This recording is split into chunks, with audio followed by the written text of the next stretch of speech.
Welcome to Positive Talk with Kevin McDonald. Hey, that's me. Hi, and welcome to Positive Talk. Our show features the best positive stories and people from around the globe as we endeavor to answer the universal question of why am I here and what is my purpose? Understanding that can change everything, and knowing your greatness is fundamental to living your best life. So join us right now as together we work to create the adventure of our lifetime. I gotta tell you, I am so excited. We've got a wonderful gal from across the water, as it were. Across the pond. The little pond but that it not is. there. Yeah. And we had the opportunity to meet not too long ago, and I was just enthralled with her skills and who she is and her bold action that she's taken in life. And I wanted to bring her to you guys because she is something extraordinary. Her name is Alexander-Sieder, right? Right, like the tree. Perfect. And she is in Germany currently.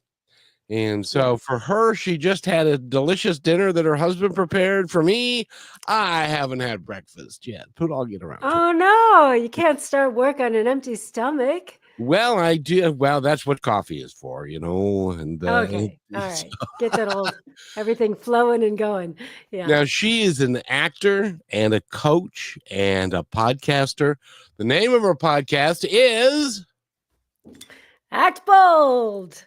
Act Bold. And I love the name of the podcast. And how often do you do it? Once a week? Once a week. And I just did my 91st episode. Congratulations. So I've been at it for a while. Yeah, thank you. I do take a couple of breaks right now. I am in a short break, but yeah, I'm pretty religious about it.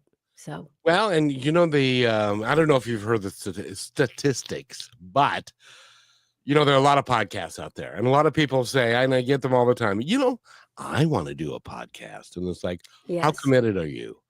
How long are you willing to work at it and not to get any results from it?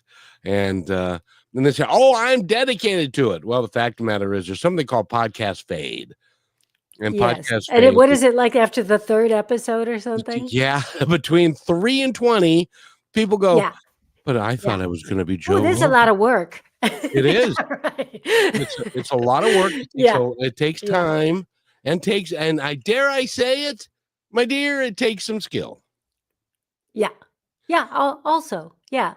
Yeah. And you know what? The best way to learn it is by doing it. And people think because they've put out 3 crappy episodes that's what it's going to be. But honestly, you get better and better and better and better as you keep doing it. You just learn by doing. There's start messy. Imperfect action is always better than no action. Well, and this show is based on imperfect action, I have to tell you. But I'm in the right place. we have a great time, and I'm really interested to talk to you because there are a lot of people that they may be pretty, they may have been in drama in high school, and they say, I'm going to go to Hollywood and I'm going to strike it rich. Well, you're here to tell us both the good parts and the not so good parts, but you have succeeded in doing and acting bold. Ooh, see how I said that? That you are, and you are giving back by helping other people and coaching people who would like to do that and have no earthly idea why or how. And by the way, being a waitress on Hollywood Boulevard isn't going to get you a big role. And there have been a couple that have done that, but by and large, it's not that way. And tell us a little bit about your journey, Ann. Okay. Well, I started my training as an actor when I was 17, so I always wanted to be an actor. And by the time I was 28, I was SAG-AFTRA, working on my equity card. So those are the 3 unions for actors in America. I am American, even though I'm living in Germany. Some of you may have been like, "Wow, her English is really good." But I am American. So, um, and in fact, I was doing so well with acting that I didn't have to be a waitress or a bartender, and had enough. I was making enough that SAG was paying my health insurance, which is huge in America. And kind of like when I thought life was all, clear, my road is clear and all of that, that's when it threw me a curveball in the shape of a hot German guy, and that was 30 years ago. And I ended up here in Germany, of all places. I mean, honestly, the last place I ever thought I'd end up. And now I'm German too. I'm a German American. I'm an American German. America still comes first because I was born in America. But yeah, so it was quite the journey. And when I first got here, I didn't see a way forward. We had a family right away, so I got pregnant right away. And so all of a sudden everything was different. I was going to become a mother. I was a wife. I had moved countries. I didn't have my family. I didn't have my friends. I didn't have my support system. In other words, I didn't know what I could do to, like, all I had ever done was act. So I really had a lot of questions. Although, I mean, I'm pretty independent, and so I will always find a way. I think that within a few weeks of me landing in Germany, I was like putting flyers up in kindergartens, for English lessons for your kids, that kind of a thing. Because I never want to be the one who's asking somebody if I can buy those shoes, or what do you think, or this. I always really, my independence has always been really, really important to me. Well, and And yeah, let, go ahead. let me interject this, because before we get too far along, because 2 things. Number 1, you were very bold. How old were you when you moved to Germany? I was 28, but it was actually the 3rd time I had lived in Europe, the 3rd or the 4th. So I had studied in London. I then had lived in Rome for about 2 years. Then I had lived before I went to Rome, I was in Paris for about 7 months.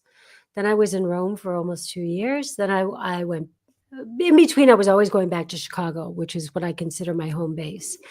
And then I lived in Monte Carlo for about a half a year as well. Then I went back to Chicago, and then I ended up here in Munich. So it was always, you've heard of Anglophiles or Francophiles. I guess I've always been a Europhile. So I do love Europe. I love it also used to be that back then, now things have become more homogenous, even though still you can tell when you go to a different country. But I really loved these completely different adventures every time you would cross a border, in every way: the language, the way that people interacted, the food. And I've always been really fascinated with communication. Obviously, that's something that has always fascinated me. Languages really fascinate me. And so it was my 4th time living in Europe, and I've been here So, longer than I was anywhere. is Yeah. it true that when in Rome, you do what Romans do? Yes, it is true. And I'll tell you what Romans do. Every night after dinner, you go for a stroll through the piazzas and you eat ice cream, gelato. Yes, that is Really? true. It really is true. Yeah. Yeah, I that's w what I used to do. I would go stroll around with my Roman boyfriend and eat ice cream. And I also want to point out, for those of you that go, well, gosh, she was an actress and she was a SAG actress, which means that you were part of the union. And I want to Yeah. explain real quick my understanding of how difficult it is to get into the union, and to actually be a paid actress in that. A very small percentage of people that are trying to get in there actually do, because and this is my understanding, correct me if I'm wrong, In order to get into the Screen Actors Guild, you have to have a speaking part in a play or movie. Now, in Not order a play. So you have to a play is equity, okay, and in got it. order to get into Screen Actors Guild, you have to have an on-screen, so it could also be television, could be a commercial.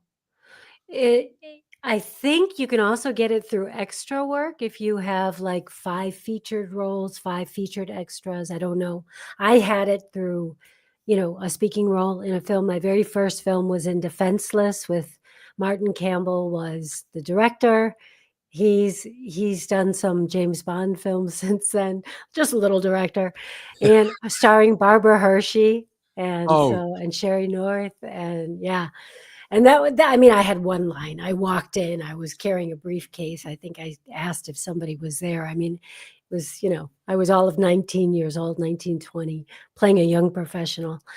And yeah, but but the that was thing it. is, in order to get into a SAG acting role that is and that has lines to it, you have to be a member of the Screen Actors Guild. Yes. So It's a if you're big not a catch member 22. Yeah. yeah, if you're not a member, it's Yeah. a big catch-22 because you can't get into it unless you have a part, and you can't get a part unless you're in it.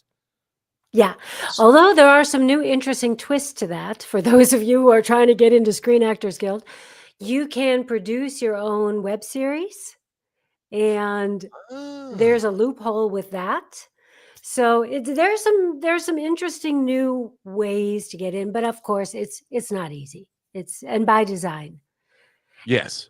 Well, because there because are thousands of screen actors that are in the guild, and not very yeah, many of them actually make a living, yeah, doing it. Is that true? that's right. Yeah, absolutely. Yeah, I And mean, and s absolutely. Yeah. and so you were not only are you very striking to look at, but you're very talented. Thank you. Thank you. I appreciate that. And, Yeah. so that's kinda how that happened, and then you traveled the world in Europe and all of that, and you ended up in Germany, and there was a gap there. Tell us about the gap. Yeah, well, the gap came about because I didn't speak German. So in the beginning, it's like, how can I make this work? I have no idea. And then when my son was about 2, I was getting bored and decided to see if I could do something. And I had seen a poster somewhere for the American Drama Group in Munich. And I thought, aha, okay, let me go audition for them and see if I can become part of the group. And I went down and I auditioned and it went well. And the man's name was Grantley Marshall. Grantley said, "Welcome to the family," and this and that. And then he pulls out this big old paper calendar. It was a long time ago, and starts showing me their touring dates. And they toured 9 months out of the year. Oh, no. And I thought, yeah. And so obviously I was the mom of a 2-year-old. There was no way. And so I apologized for having wasted his time, and I was leaving very dejected, and just kind of on a whim, I opened the door back up and I said, "Hey, Grantley, you don't happen to know anybody here in Munich who could help me, do you?" And he gave me 2 names. And that was like a real epiphany for me, first of all, because I think so often we're afraid to ask. We don't get what we want out of something, and we're afraid to ask for the next thing.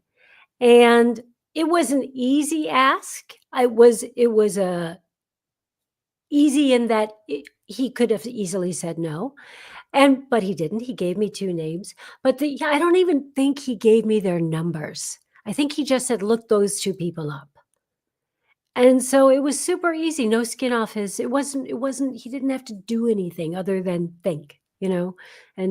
And then he got to feel good too, and people forget that people like to do things for other people. People like to feel good about themselves and helping other people. So as long as you're not like a gimme, gimme, gimme, in your ask, then don't be afraid to ask. So anyway, that was kind of an epiphany for me about that. And I went out and I contacted both of these men, and they both became pivotal in launching my career as a voiceover actor, which was really, really, really prolific for probably 20 years, I was one of the top American voices out of Germany, definitely one of the top female American voices. So anything, all of those big German brands that you've heard of, and those medium and small size German brands that you haven't heard of, and a lot of the American companies that are here in Germany, and you name it, I've probably done voice work for them. And the voice work, I've also done cartoons, video games, but the bread and butter was like doing industrials and, what do you call it? Those instructional videos. And I did a lot of presenting. So I was the face of Audi, the car. They call it Audi here. Yep. So it was Audi TV. And so I did Audi TV in English, and then I had 2 colleagues that did it in German. But I did Audi TV for 7 years. I also did stuff for Allianz. They had a TV station. I did stuff for BMW after I no longer worked for Audi. Anyway, bunch of different things. And that kind of led to commercials, but it wasn't acting. And, I have to say, it really made me feel very torn, because what I'd always wanted was to be a mom, have a family. And I had that. And I still have that. I'm still with my husband all these years later. And I felt like I wasn't being grateful for not being happy with just these kinds of acting jobs. But I wanted more. That wasn't what I went to acting school for. It wasn't what I imagined when I imagined myself to be an actor. So when my son was about 16 years old, he and I had a standing movie date on Friday nights. We used to go see an American or whatever, an English language film somewhere. And he came to me on Thursday and was like, Mom, would you feel really bad if I don't hang out with you tomorrow or ever again on a Friday? And so, yeah, My that little day boy came. is growing up. That's Yeah, not right. exactly. Yeah. Yeah. And by the And way, before we continue, because this is an important part, Anne Alexander-Sieder is our guest, and she's an actress. She's a coach. If you want to be an actor, you need a coach. You need somebody who can help you walk the line and walk the wire to get you to where you are, to where you want to be. And she's a perfect person to do that. She works all over the world, and she's also in a film now, an American film in Germany that's going through the film festivals and all of that. She's been down the road, and she can kind of shorten the curve for you. But we need to take a quick break, and when we come back, we're going to talk more about. I feel so sorry. When my son was 9, he wouldn't let me hold his hand anymore, and that was a big deal. yeah, these are like pivotal moments in a parent's life. It's Yeah, I nothing tell for you the what. kid, So but for the parent, it's like, yeah. but you will be right back. Are you looking for a powerful way to grow your brand while making a real difference? Well, Positive Talk is the perfect platform to align your message with inspiration, hope, and meaningful conversations. By sponsoring Positive Talk, your brand will reach an engaged audience that values positivity and connection. People who want to support companies that share their values. Take this opportunity to showcase your business in a space that uplifts, inspires, and creates lasting impact. Don't wait. Email me, Kevin@kmmedia.pro today to learn how you can partner with us and spread positivity while growing your brand.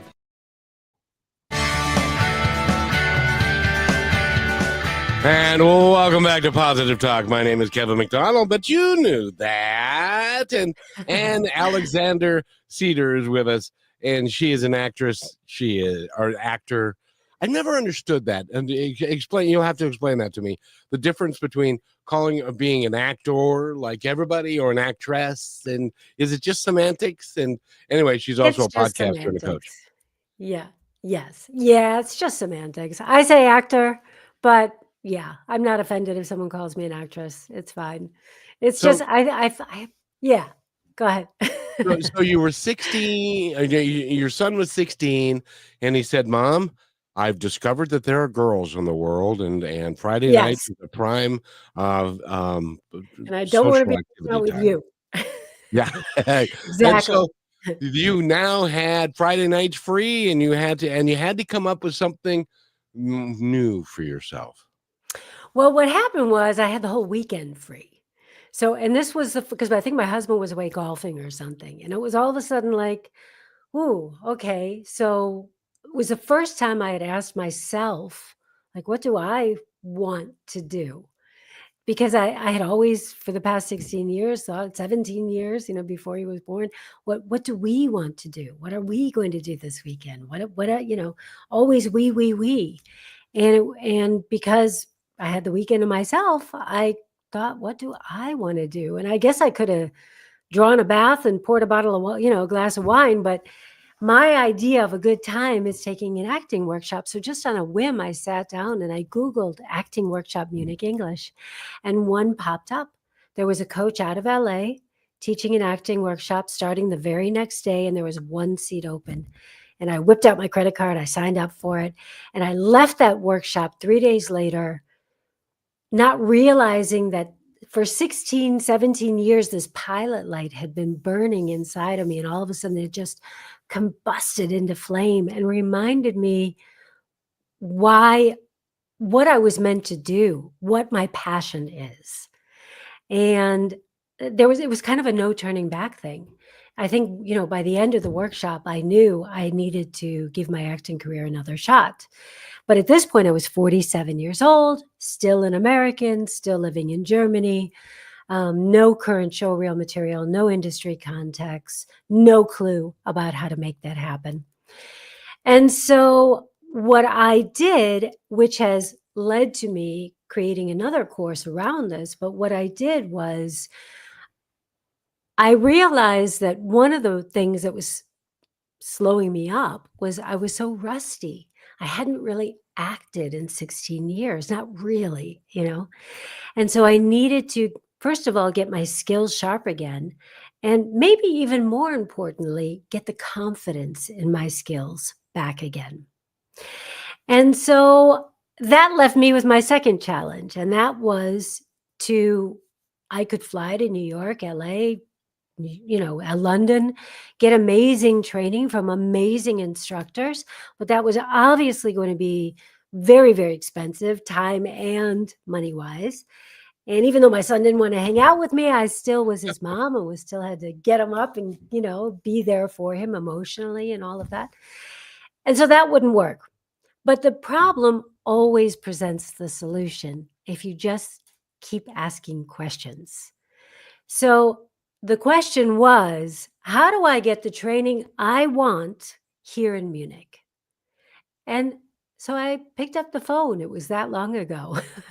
And I started, yeah, I started reaching out to these amazing coaches who I had heard about and wanted to work with and just said, what's it going to take? How do I get you here in Munich? And they told me. And so I thanked them and hung up and crunched some numbers and thought about it. And I thought, okay, well, if I can just find a handful of other actors to take these workshops with me, I could get those workshops for the same price that I would pay if they were just in Munich, like what I paid for this last workshop. And that was really my only goal. But what ended up very quickly happening was that I realized, hey, I'm putting in sweat equity. That's worth something. So I started getting free training. I not only was getting free training, but there was so much interest in these amazing coaches that I was bringing that I was earning between 1,000 and 2,000 per workshop. But most importantly for me, I was able to leverage my beginner status. It wasn't well, I wasn't a beginner, right? Because I had been a professional actor. Right. I wasn't the expert. I was able to leverage my status of I'm here to learn and still make money on it while I was doing that and building a community, that turned out to be a huge help later on. And this is before community was the buzzword that it is. I didn't realize how important it would be until I began to actually launch my career. So that's kind of the nutshell of it. if I can just tell people this, because your story is so indicative of what happens when you use your intuition and you say yes to the universe, because this is how it happened for you. You had the Yeah. weekend, you had nothing to do, and a little birdie came and said into your head, why don't you go see if there's an American acting thing? And there was a workshop that you could go to. There was, ooh, one spot left, and you didn't vacillate. You said, okay, here's my credit card, now I'm going.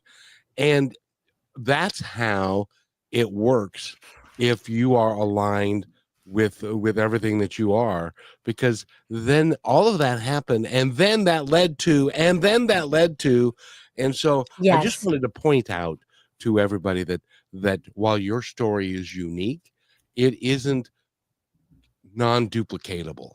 People can do that if they Totally. I go In ahead. fact, that is what I was just gonna say, that is what am also a coach of this new program called Passion Project to Purpose, and it's all about building that bridge from your passion to your purpose, and I think a lot of people get tripped up by that word purpose. But if you follow your curiosity, basically like what you were saying, Kevin, kind of get on that road.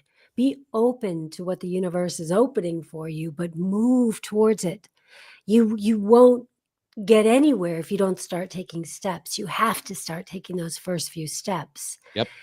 And then see what's around the bend, see what's around, and see who you meet on the way. And so if you don't have a passion, then follow your curiosity, because your curiosity is the key to finding your passion, and your passion is the key to finding your purpose. That's a great line. So We need to put that on a t-shirt. yeah. Yeah. Because it is so true. And so many people will say, well, I have a passion for this. I want to be a writer, or I want to be a painter, or I want to be a musician. But no, that's a lot of work and I can't do that. And because it's expensive or whatever, you found a way. Yeah. Even though you wanted a coach to come to Munich, and you could have said, "Oh no, that's way too expensive, and I can't afford that." What you did is you put a workshop together that people would pay you to bring him to see you, and then you could make enough to where you didn't have to pay him. That was brilliant. Yeah, I didn't even realize how, like, it was just like a means to an end for me at the time. Yeah. And then, I'm 58. So I have a lot of friends around 60, right? Give or take 10 years, right? On both sides of that. But what I notice is at this age, at this junction in life, so many people have spent a majority of their life doing something just for the money, just for the or they reach a certain status, and it's become like the golden handcuffs. They don't know how to break out of it. How did you make that up? The Because golden handcuffs? that's the line that I use. Where did that come from? I have no idea where that Oh, came I don't know. I heard it the other day, even recently, so I didn't make it up. I wish I did. Well, and see, I was a bus driver for 12 years, and they get paid pretty well in Seattle. But there were a lot of guys who absolutely hated, hated people. They hated their job. They didn't like driving the bus, Mm, but they stayed because they got paid too well. And so that's yeah, that's what I call the golden handcuffs.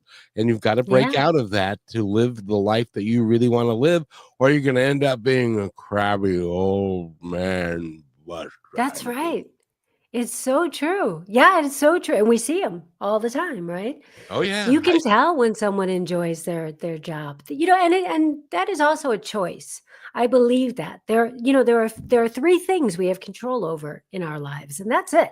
We can control, what we think, what we do, and how we choose to perceive life and the things that happen in life.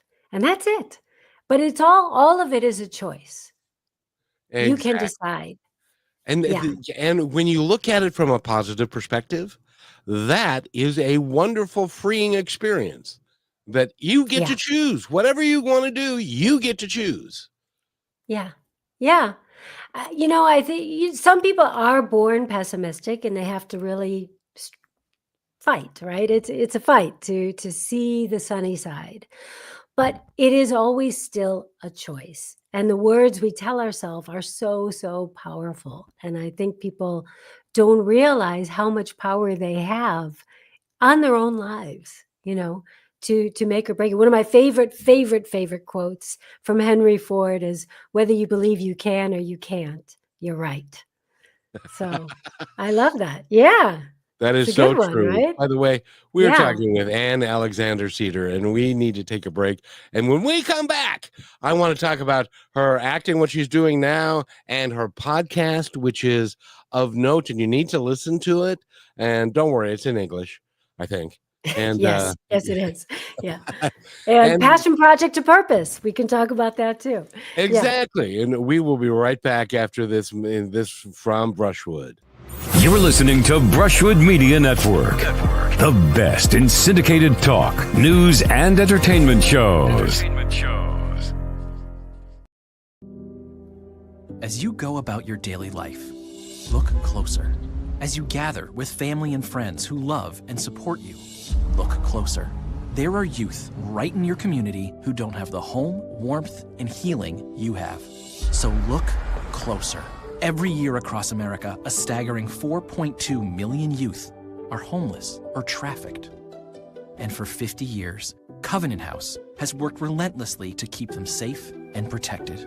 Tonight, 2,000 young people will sleep safely in a Covenant House bed. And tomorrow, they will wake up surrounded by love. They get clean clothes, hot meals, medical care, and a safe place to sleep. 24 hours a day, 7 days a week. In sites across America to help them fulfill the great promise of their lives.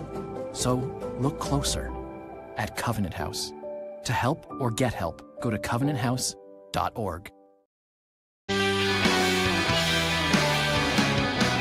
And welcome back to Positive Talk with Kevin McDonald. We've got a great guest for you today. Her name is Ann Alexander-Sieder, and she's an actress. She's a coach. She is a leader of men and women. And I did want to mention, I play that commercial again because that means that we haven't stomped out hunger in America, and we still have 4 million kids that are on the street, and that's just not acceptable. I'm going to play that commercial until that stops.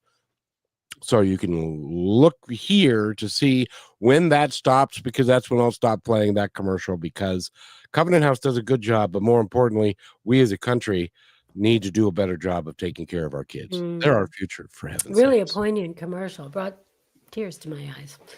Yes. Really, I think it's so easy to overlook the people that It are right is. here. Yeah. Because everybody's trying to scurry around and make a living, and what's mine is what, and who cares what you need and all that kind of, and we got to figure that out.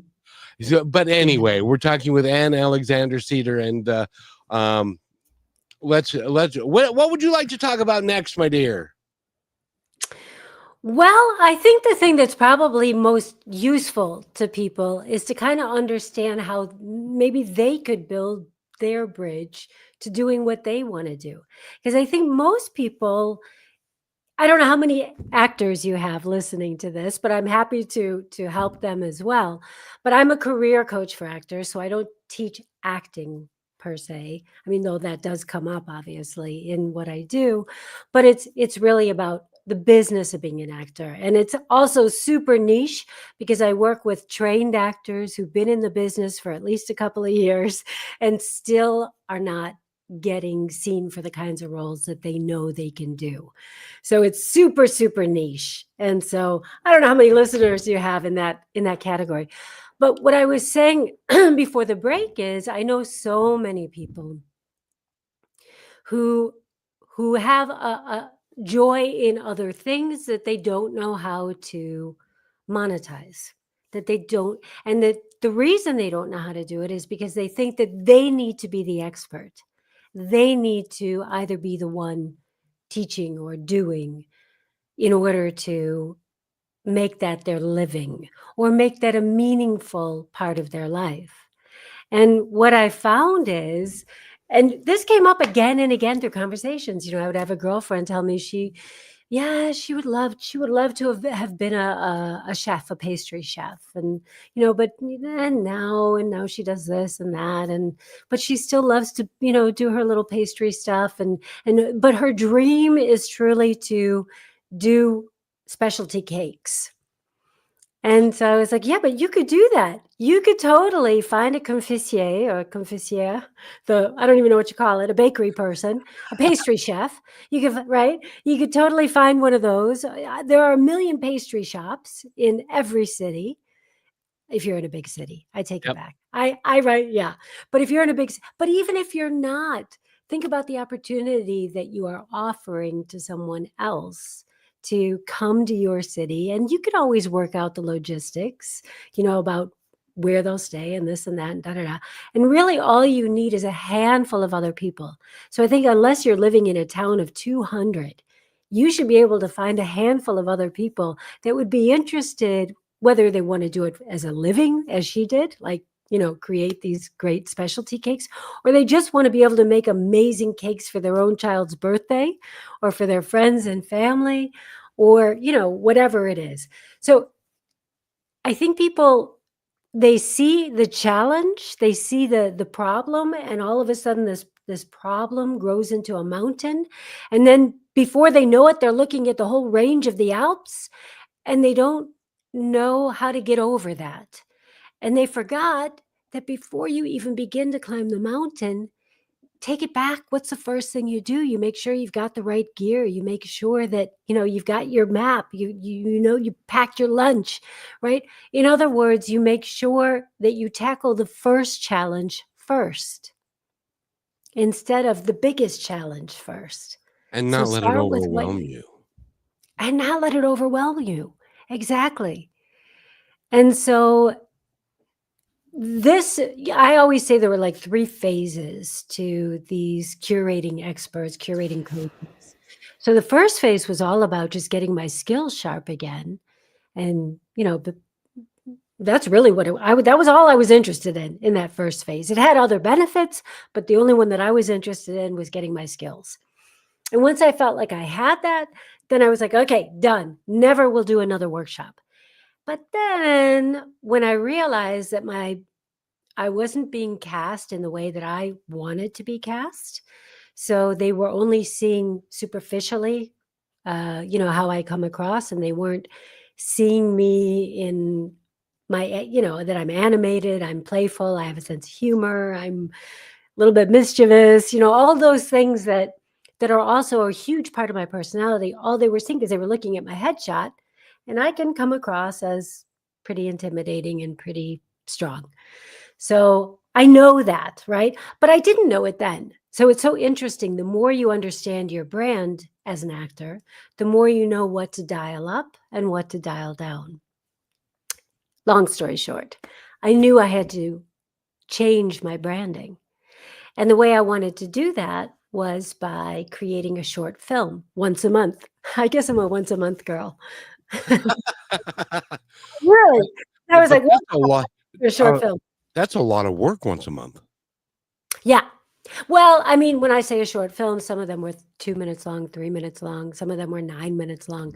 They weren't, but still, yes, it's a lot of work.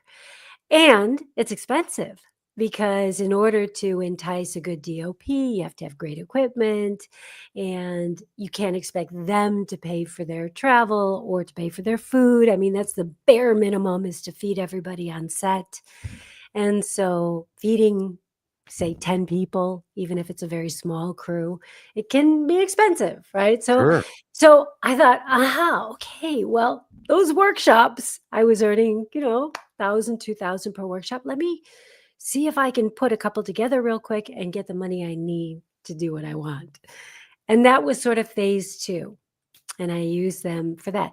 And then phase 3, which I'm still in, I still use them this way, is when I see someone who I would love to work with, a casting director I want to get to know, a director I want to know a little bit better, I've got a couple of things. One, I do invite them on my podcast, but the other thing I also do is invite them to teach a workshop And what that does is it gives them a platform to showcase their expertise, also to meet other actors who, they may or may not know, and of course get paid.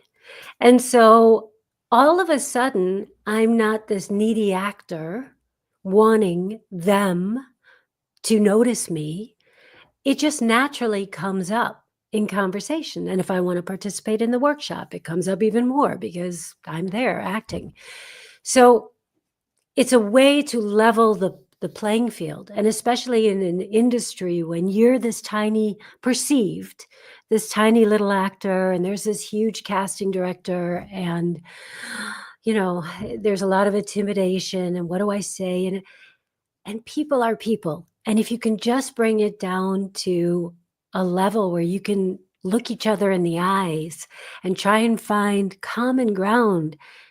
And again, people are people. You will find that common ground. Ask questions outside of what makes you nervous. Like one of my go-tos is, do you have any kids? Do you have a dog? Right? Because people love to talk about their kids and their dog, and so You do bet. I. Right? You bet. Yeah. And it also makes them human, and it levels the playing field for you. Because then, Yes. and the one thing before we're done, I have to ask you about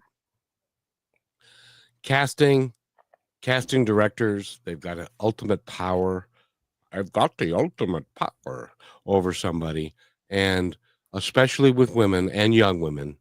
I would love for you, because you've been both, and you are. If you could give some advice to a young actress who, quite honestly, is willing to do anything to get a Yeah. part and stuff, and the casting directors know this, Yeah. and some of them First have. of all, Go ahead. yeah. Well, a couple of things. First, casting directors I think they like you to think they're all powerful, but what they are is a door to the people who make the decisions. Casting directors don't actually make decisions. So that's one. Casting directors are like 90% female. That doesn't mean that they won't take advantage of a girl or a boy, right? But for the most part, casting directors are female. And I'm just But curious, why is that? Is it I just don't know. I honestly, I interesting? don't know why I that had no is. idea. Yeah. Yeah. Like for every 19 female casting directors, there's one male. I mean, maybe that's exaggerated but I mean, the ratio is really high of female to male. Huh. But you are right. There are predators out there, and they are the producers, the showrunners, the executive producers, the directors. They're out there, and they will use what they want to use to take advantage. That's an age-old thing. What I would say is, first of all, there's no role that is worth your dignity. And if you're a member of SAG, you can always report them. It's a double-edged sword, because but you know what? Really, don't put yourself in a position. Don't go meet someone in their hotel room. Don't go out on a dinner date to talk about your possible movie role. Just don't do that. Do it in a Don't put professional yourself. setting. Yeah.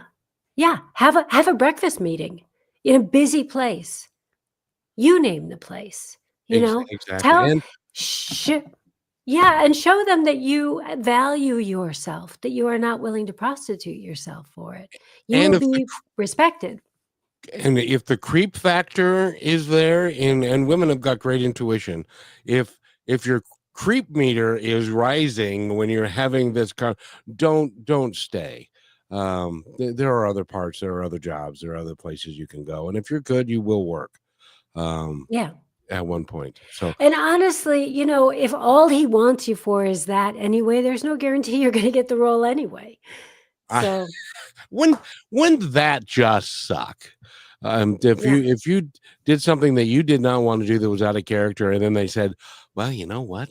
Casting director recommended you, but you're just not right for the part. So thank you. Have a Yeah. nice day." And stuff. Yeah. But anyway, let's enough of that. I I'm just wanted to get your take yeah. on it. But Yeah. I want to talk about more positive things, which is your coaching, your being an actor, and also you're a podcaster of note. And I would love to talk to you about that Yeah. because you interview all kinds Yeah. of great people. I do. I interview some really interesting people. Yeah. Yeah, all in the film industry. I mean, my podcast is very, very niche, just like my so I have 2 coaching programs. One is called Get Better Roles. That's for the actors. That's the one I was saying is very niche for the actors. And my podcast is also very, very niche. And it's for actors to help actors understand the business of being an actor. I realize that not everybody can afford to coach with me, and that's but that doesn't mean that they shouldn't have access to a lot of the information, right? So I'm always sharing new things that I learn on my podcast, or interviewing casting directors, other actors, trying to, because I can say it one way, right? And maybe I could say it one way 10 times and people don't hear it, but somebody else comes on and they say it their way. And all of a sudden people are like, oh, wow, that makes perfect sense now. That person is so smart, but I've been Yes, saying that for 2 years and you haven't listened. exactly. Right. We're talking with Ann Alexander-Sieder, and we need to take a break. Go to act-bold.com to find out all about her life story, what she's about, and you can access the podcast and her workshops and everything that you want to do. And you can actually fly to Munich, Germany, and meet her in person. She's got a no, never mind. I'm not gonna go there because somebody will take me seriously. Not very many do, but somebody will. So we need to take a real quick break, and we'll be right back. Last week, Brandon met a girl on a dating app. One day after work, he finally found the courage to ask her out. No answer. He started to panic. Was he being too pushy? Maybe it was too... Hey, sorry I didn't respond. I was driving.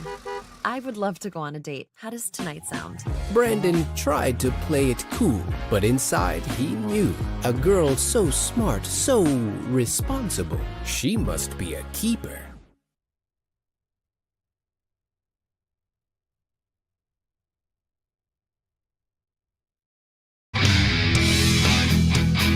Another good commercial. Yeah. And welcome back to Positive Talk. It was a good commercial, but you know what the thing is? That never happened. I can't imagine. I've asked a bunch of guys, have you text somebody and they said, yeah, I'd love to go on a date. That doesn't happen. At least in my world. Women are far too selective for that. But you've got the podcast, and you're doing that once a week now. You're taking a little bit of a hiatus, but you're going to bring it back here real quick. Yeah, maybe Like literally just 2 weeks. Yeah. Oh, Yeah. you're Yeah. entitled to Yeah, take no, 2 weeks. Yeah, that's all. But So then it's not a big hiatus, but we're going to, with Act Bold, I'm going to be going to the Actors Pro Expo in London, which is Europe's biggest actors convention, networking event, whatever you want to call it. And we are one of the exhibitors, Act Bold is. And so there's so much to plan for. Oh my gosh, I had no idea what I was getting into with it. So I'm super excited about it, but I just realized, okay, before I burn out or make myself crazy trying to do everything perfectly, I think I'm going to pull back from the podcast for 2 weeks. Nobody will probably even notice that I'm gone, and then get it back up and running again. I've got lots of podcasts in the pipe that are ready, just need to be finished editing, honestly. So it's not that, yeah. Yeah. Not that Well, it's- my son is in the Air Force, and he is in London, and he's Mm. encouraged me to come over there. And it's like, no, wait. Well, let me get this straight. The roads are narrow, and the roads are like 100 million years old, and the wrong on side. the wrong side of the road. Yeah. And you want me to go drive there? And he said, no, well, you can take a taxi. And it's like, that would be way too expensive and stuff. So I'm probably not going. Well, he should pop for it. You're his dad. You're his pop. He should pop for his pop. He's in the He's in the U.S. military, and they don't make a lot of money, and Yeah, who knows that's what's true. going to be That's happening true. with them Yeah, that's here. another story. Yes, Yeah. that is. But it's great to have you here and to talk about your skills. The one thing that I always want to talk about, and every time I talk to an actor of note, I want to get your take because I think that it is vital, and it's not even a little bit vital. I think it's really vital that a parent take their child, find a good quality acting class, and take improvisational drama. What do you think? Yes. Oh my, yes. Yes, yes, yes, yes, yes, and. You ever done if you've done improv, you'll get that joke. Yes, absolutely, absolutely. It is so, well, Einstein said it best, right? Creativity is more important than knowledge. You can learn lots of things. You can also increase your creativity, but it's a muscle by working on it. But the creativity is going to lead you to so many different things. And it's not about acting, it's about being creative, being free, being open, being responsive, being aware, being a part of a team. I mean, there's just so many great things about improv. And my favorite one is if you're in an improvisational acting scene with somebody and you're not listening, it's going to come out badly. Yes. Yes, yes, yes. There's so many good takeaways. I think, unfortunately, especially in America, but also here in Germany, the arts are really, really undervalued. And I think we would be living in a different society if we valued those things more. It doesn't mean your child has to grow up and be an actor, God forbid, whatever. But it does lead to self-assurance. Like, my son has always been able to get up and, when he was called out in school, stand up and give your answer, blah, blah, no problem. Stand up and, gave his answer, was confident and comfortable. And it was because he had been in acting in one form or another, including improv, since he was a little boy. As a matter of fact, I used to even play acting games with him when he was like little, just like the improv games that you would play at an improv workshop. I would play with him because they're fun, and they do teach that, like, pay attention, like what's going to happen, and be open, and all of those things. So yeah, absolutely. So, That. however you want to apply it, if you want to be a lawyer, if you want to be a sales guy, if you want to do any of those things, improvisational acting will give you the chops and the ability to think on your feet and to think with poise and to understand body language and what you're trying to convey and all of that kind of stuff. So it is hugely, I think it should be taught in school. And unfortunately, in a lot of schools, the first thing to go are the arts and the theater The arts arts. programs. Yeah. Yeah. I think that's Yeah. crazy. Yeah. So and I have really enjoyed having you here today. You are just awesome. Thank you. I really enjoyed our conversation. And before we go, we've got like 3 minutes left or 4 minutes left. Before we go, I want to give you ample time to be able to tell our audience anything that you would like them to know. Well, let's see. If the idea of putting on your own, organizing your own workshops, learning how to curate a coach or an expert or an influencer, depending on what you're into, right? Because it's something, as long as don't need a higher degree for it, you can learn it in bite-sized pieces that fit into your life. So if that's something you're like, interesting, I think I would like to learn more about that, I have a free workbook that will definitely kickstart that for you. And it's at actboldtraining.com/P2. So P as in passion, the number 2, small case. And I'm also launching a program. So if you're like, yeah, but I want someone to hold my hand and literally walk me through putting on from, everything from the beginning to the end, then hit me up for that, because we're launching Passion Project to Purpose in the spring, and I would love to support people finding their purpose. I just had a thought because I interviewed Yeah. yesterday, and she said, and by the way, look at that. Go to, can they access everything from act-bold.com? Yes. Another easy place to find all of that is at Linktree, act_bold as well. So I'm all over the place. You'll find me. You can always DM me on Instagram too, and I'll send you a link. Either way. That's really cool. Thank you for Yeah. that, and thank you to all the listeners who are going to respond to that. I hope, and because it's a really good program. But I've been told, because the show I do live, and I don't edit it a lot, but I have got it so that it works well and it looks professionally done, oddly enough. And so somebody said, you should do a workshop on podcasts, on how, like the beginning part. And I haven't even given it much thought, but what do you think? Would that be something that I think it would draw a lot of people, because a lot of people say, I want to do a podcast. They don't have any idea what it takes. But Absolutely.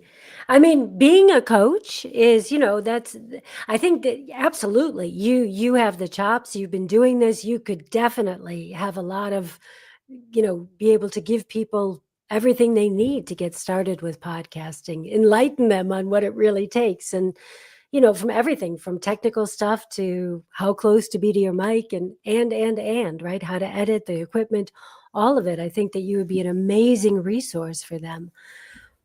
But that's kind of not what I think. Passion Project for Pro is really more for the people who are like, yeah, but I'm not a coach. I'm not an expert. I still want to find a way to monetize my passion without being a coach or an expert. And that's really what it's about. Yeah.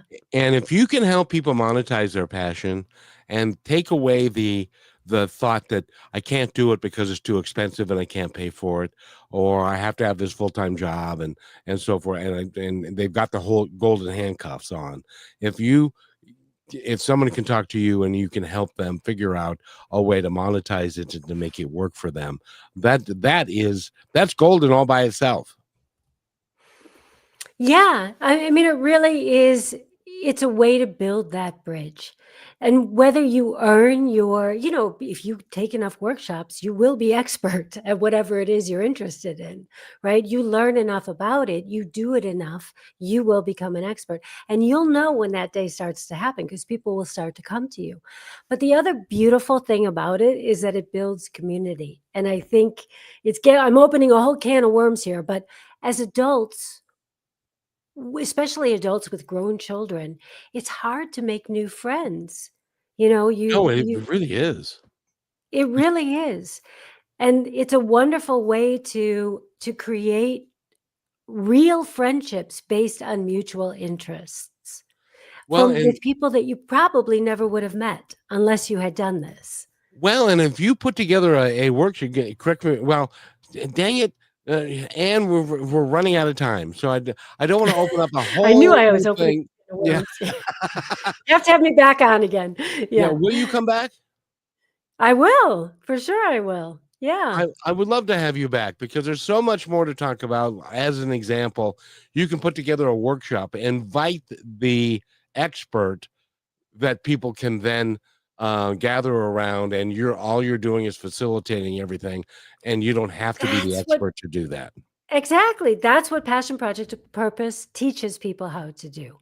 Gives them everything, the templates, walks them through it, helps them launch their first event, workshop, whatever it is. And then the last week we get together and we debrief. What went well, what went wrong, what are you going to do better next time? Because once you've done it once, you can do it again. And that's really brilliant. it. And there are people that can make a living doing that. And that's just brilliant. Absolutely. Yeah. And Alexander-Sieder, go to her website, act-bold.com. Get all the information you need about her. Thank you so much. You are just, thank you for your time. And thank your husband for allowing you to do this after dinner and all that. So. Yeah. Thank So- you, Kevin, for having me on. Absolutely. And you have a great night and enjoy yourself. I'm going to have a great day. Thanks for listening to this episode of Positive Talk with Kevin McDonald. Our purpose is to provide everyone with a positive, entertaining, and educational experience. I would love your feedback and comments about the show, including possible topics and great guest suggestions. Please email me at kevin@kmmedia.pro. And remember, be kind to one another because each other's all we've got. That's Kevin@kmmedia.pro.